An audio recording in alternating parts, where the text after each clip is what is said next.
When you truly connect with someone, you're not just spending time with them, you're leaving a mark. Not in the obvious surface level way, like a picture on their phone or a keepsake in their drawer, but something far more powerful and far more lasting.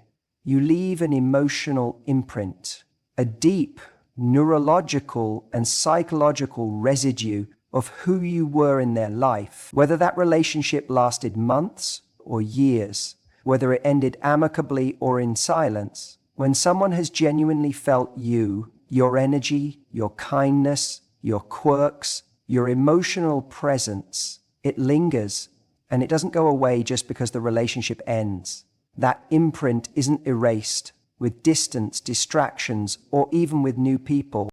Here's the thing no one likes to admit. Emotional imprints are often stronger when things are unfinished, when there was potential, when there were things left unsaid, or when someone didn't get the closure they thought they would. In those cases, your presence doesn't just echo, it haunts in the most subtle ways. He may not be texting you. He may look like he's moved on. He might even convince himself that he's fine. But when someone has emotionally bonded with you, when your presence made him feel understood, seen, alive, or even just comfortable, that feeling doesn't just disappear when the relationship does. People always say, if he really cared, he wouldn't have left. That's not always true. Sometimes people leave what they care about, not because they don't feel anything, but because the feelings are overwhelming, because the vulnerability was too real, because they didn't know how to deal with being loved in a way they weren't used to. And ironically, it's the exact depth of the connection that makes them want to shut the door on it. But here's the truth. Shutting the door doesn't make the memory stop knocking. Think about how many times you've remembered someone, not because of something they said, but because of how they made you feel. That sensation of being held emotionally, the way someone made you laugh when you didn't want to, the way they saw something in you that others didn't, that doesn't fade just because time has passed. The brain remembers emotion far more vividly than it remembers logic. He may forget the exact date you two met or what was said in that last conversation, but his body remembers what it felt like to be around you. That comfort, that fire, that chaos, or that peace. Whatever your energy was, it left a mark.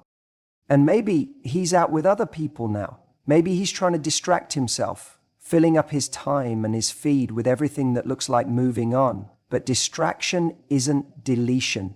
You can't overwrite a deep connection by adding noise. If anything, new people only highlight what he once had and now lacks. He compares, even if he doesn't mean to.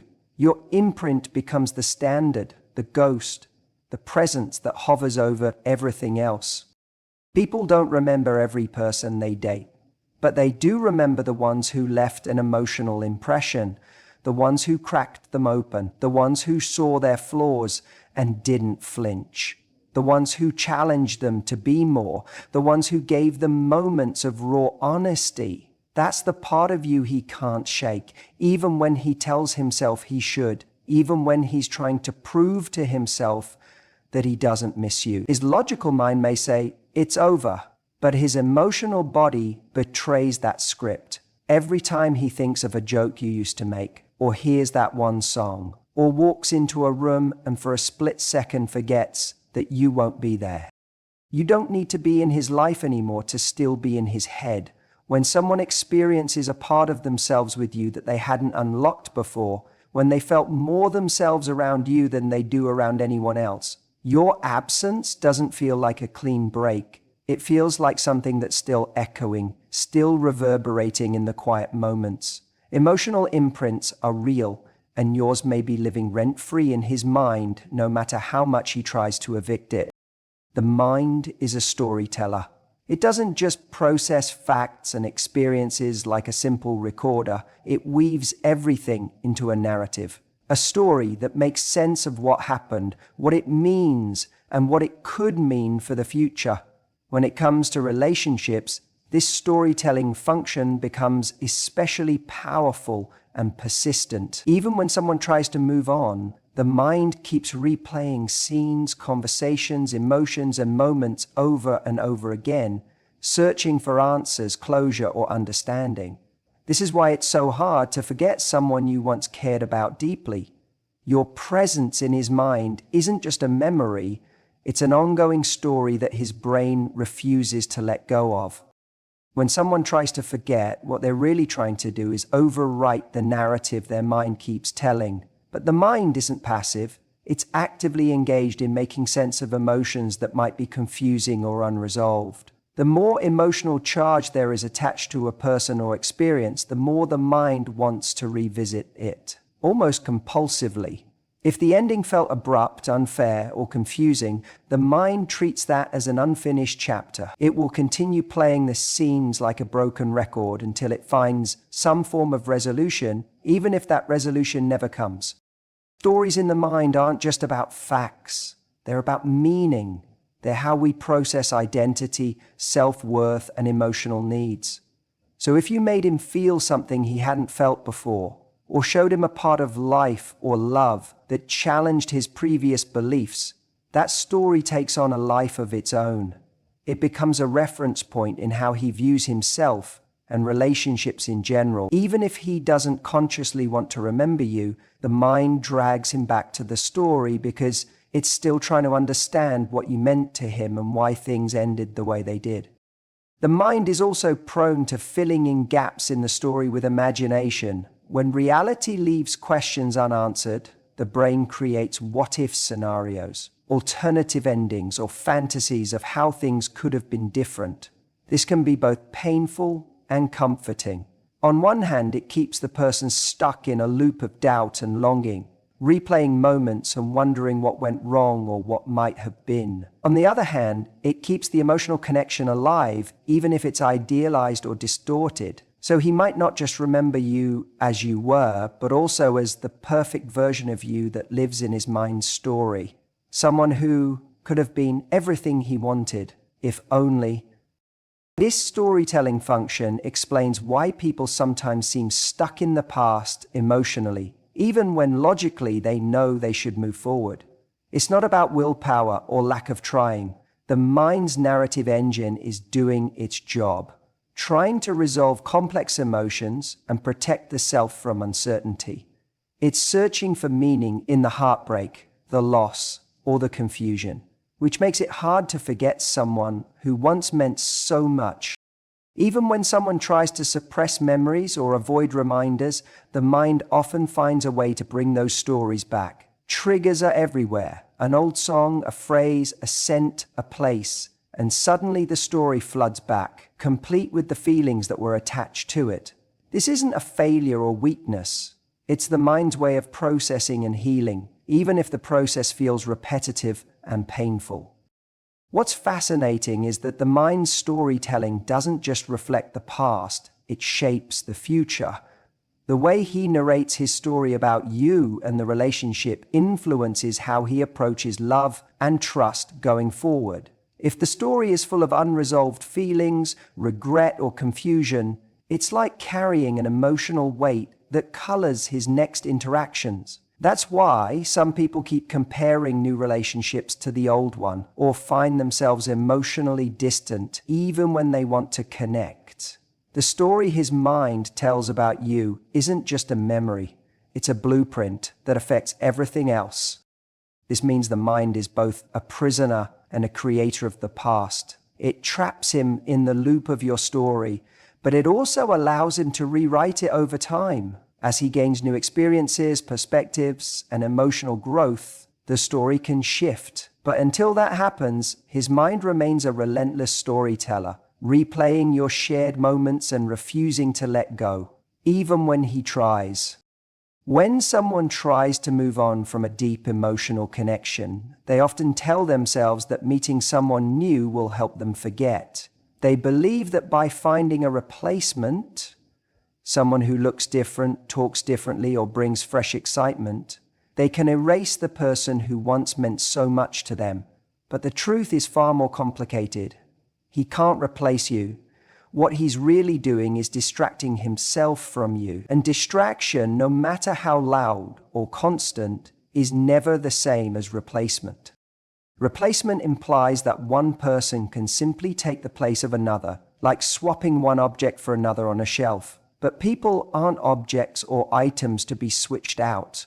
The emotional bond, the unique combination of memories, feelings, and shared experiences that you created together, that is something that can't be duplicated or replaced. It's as if you gave him a part of his emotional world that no one else has the exact key to.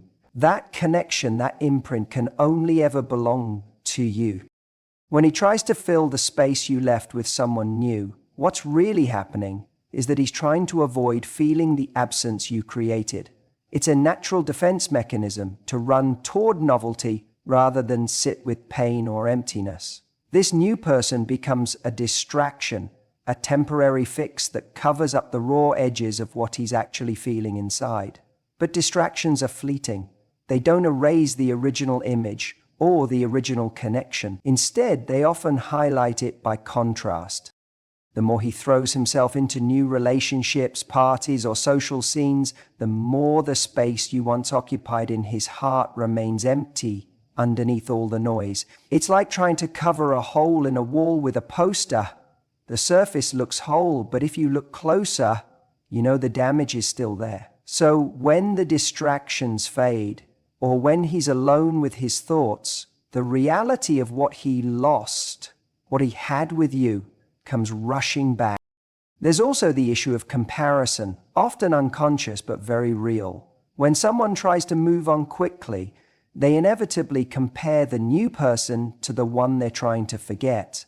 This comparison can work both ways. Sometimes the new person feels lacking because they don't measure up to the emotional depth or connection of the previous relationship. Other times, the new relationship might feel exciting in different ways, but still, it can't erase the history that lives in his mind. You become the standard against which others are measured, the emotional benchmark no one else reaches.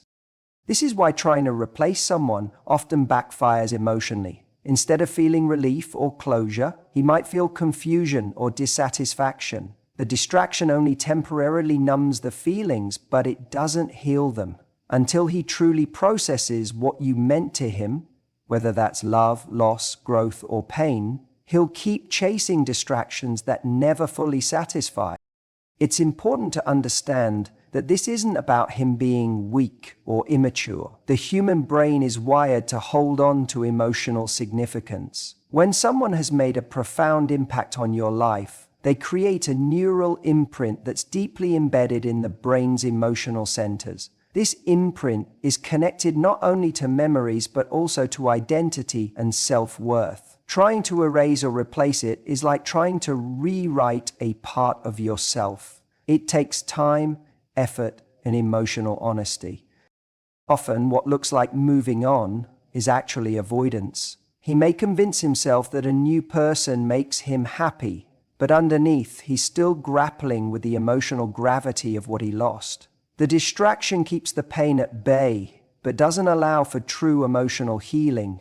Until that healing happens, the past will remain alive in his mind, no matter how many new faces come and go. This is why you can't be replaced, because the connection you created was unique to you. The memories you made together, the ways you touched his life, and the emotional imprint you left behind are singular.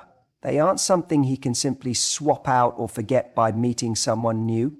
He might try to distract himself, to keep busy, or to find temporary solace, but that distraction only proves how much he still carries you with him. And until he fully faces that, no replacement will ever truly fill the space you occupy in his heart and mind. Distance is often mistaken for disconnection, but the two are not the same at all. Physical or emotional distance can create the illusion that someone has moved on or no longer cares, but the truth is far more complex. Just because he's not around or he's not reaching out doesn't mean that his feelings for you have vanished. Sometimes distance is a way to protect himself from emotions that are too difficult to face directly, or a means to process everything quietly before figuring out what he really wants. Distance can be a protective shell, not a sign of detachment. When someone pulls away, it can feel like they're closing the door completely, but often what they're really doing is creating space to sort through conflicting emotions. The mind and heart can be messy, full of confusion, longing, pain, and fear all at once. In that chaos, pulling away can be a survival strategy.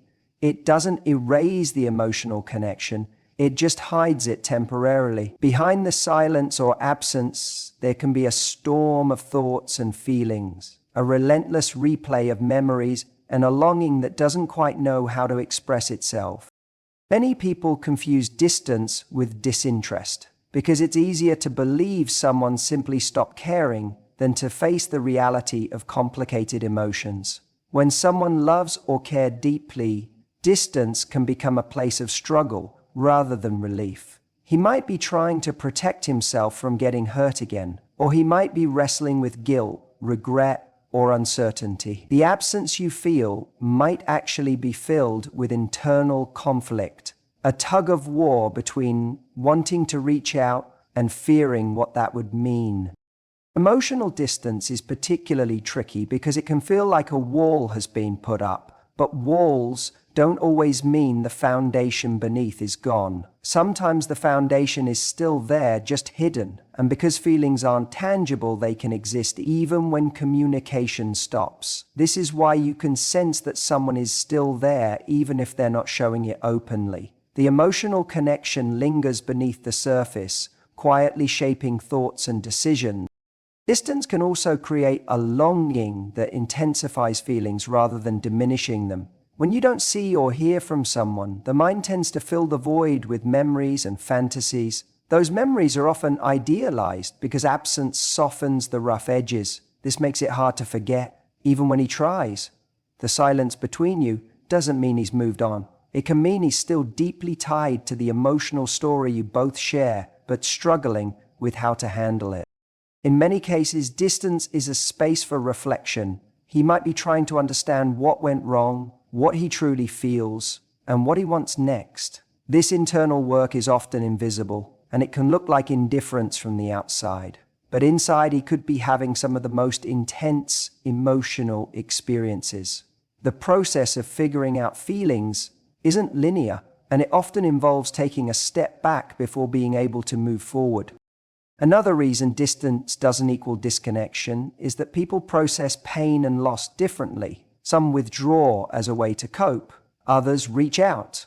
Just because he's silent or removed doesn't mean his feelings have disappeared. It can simply mean he's coping in his own way, even if that way is confusing or frustrating to you. His absence might be his way of managing vulnerability, fear of rejection, or uncertainty about what's next. Distance can also protect the memory of the relationship. When someone is still attached emotionally but afraid of getting hurt again, they might keep their distance to preserve what's left of those feelings. This creates a paradox where he might not want to lose you completely, but also can't fully engage because of the pain or fear he associates with that connection. To remember that emotional bonds don't vanish simply because someone isn't physically present. The brain doesn't turn off feelings just because there's space between two people. Emotions exist in memories, in thoughts, and in the body's reactions to triggers. Distance might silence conversations, but it rarely silences feelings. So when someone seems far away, don't assume they're disconnected. Sometimes the most intense emotional work happens in silence, behind closed doors, and in the quiet spaces of absence. Distance can be a sign that he's still there emotionally, wrestling with feelings he doesn't yet know how to express or handle. It's a complex, messy reality where absence doesn't equal absence of feeling, but often the opposite, a hidden presence that hasn't been fully resolved or released. Letting go and forgetting are two very different things, yet so often they get confused. Letting go is an active choice, a conscious decision to release someone from your daily thoughts, from the need to check in, or from the hope of what could have been. It's about accepting that the relationship or connection no longer serves you in the way it once did, and choosing to step forward without holding onto the past. Forgetting, on the other hand, is a much more passive and complicated process. It implies erasing someone from your memory, wiping away the emotional imprint they left behind, and removing the influence they had on you. But the human mind simply doesn't work like that, especially when deep feelings are involved. You can let go of someone, you can stop reaching out, stop waiting, stop wishing, but forgetting is another story entirely. The mind doesn't just switch off memories and emotions because you want it to. When someone has mattered to you deeply, the experiences you shared create neural pathways in your brain that become part of who you are. These pathways hold memories, feelings, and even lessons that are not easily erased. So even after letting go, forgetting is rarely complete. The person may fade from the forefront of your thoughts, but they remain in the background, woven into your emotional landscape. Letting go requires courage because it means facing the truth of the situation, no matter how painful. It's a process of accepting that you can't control how someone else feels or acts, and that holding on to hope or resentment only keeps you stuck. This release is essential for personal growth and healing. But it's important to recognize that letting go doesn't mean pretending the relationship never existed or that it didn't affect you. You don't have to forget the good times, the lessons, or the ways in which that person shaped your life. In fact, trying to forget often backfires because the mind resists erasure of meaningful experiences. Forgetting, especially in the sense of completely erasing someone, is often impossible when strong emotions are involved. The brain is wired to hold on to emotionally charged memories because they help us learn and protect ourselves in the future. That means moments of love, heartbreak, joy, and pain are deeply imprinted, even if you no longer want to remember. Your subconscious mind keeps these memories alive in subtle ways. A song, a scent, a phrase can suddenly bring the past rushing back. This involuntary recall shows how forgetting is rarely a clean break, but more of a gradual process of integration. In relationships, forgetting also ignores the complexity of human emotions. We don't simply move on like flipping a page. Instead, we carry pieces of our past with us, sometimes consciously, sometimes unconsciously. These pieces influence how we love, trust, and relate in the future. Trying to force forgetting can actually prevent healing because it denies the emotional reality of what you experienced. Letting go, however, acknowledges the past while choosing not to let it define your present or future. The difference between letting go and forgetting also plays out in the way people process grief and loss. Letting go is part of healthy grieving. It's about releasing attachment and making space for new experiences. Forgetting would mean erasing the person entirely, which can feel like denying the impact they had on your life. It's natural and even necessary to remember, reflect, and honor what was, even as you move forward. This balance is delicate and deeply personal, but it's what true emotional maturity looks like. Sometimes people confuse letting go with giving up, and that's why they resist the process. But letting go is not about giving up on yourself or your feelings. It's about giving yourself permission to heal and grow beyond the relationship. It's a sign of strength, not weakness. And part of that strength comes from accepting that forgetting may never fully happen. And that's okay. You don't have to erase someone to find peace. You just need to learn how to live with the memories without letting them control you. This distinction also explains why people can remain emotionally connected to someone even after years of separation. The emotional imprint lasts because forgetting never truly happens. Instead, what changes is the way you carry those memories and feelings. You learn to honor them without being trapped by them. You let go of the need to hold on to the past in a way that hurts, and you open yourself up to what life has next. So letting go is an act of liberation, while forgetting is more of a myth, a story we tell ourselves because we want closure to be neat and final, even though it rarely is.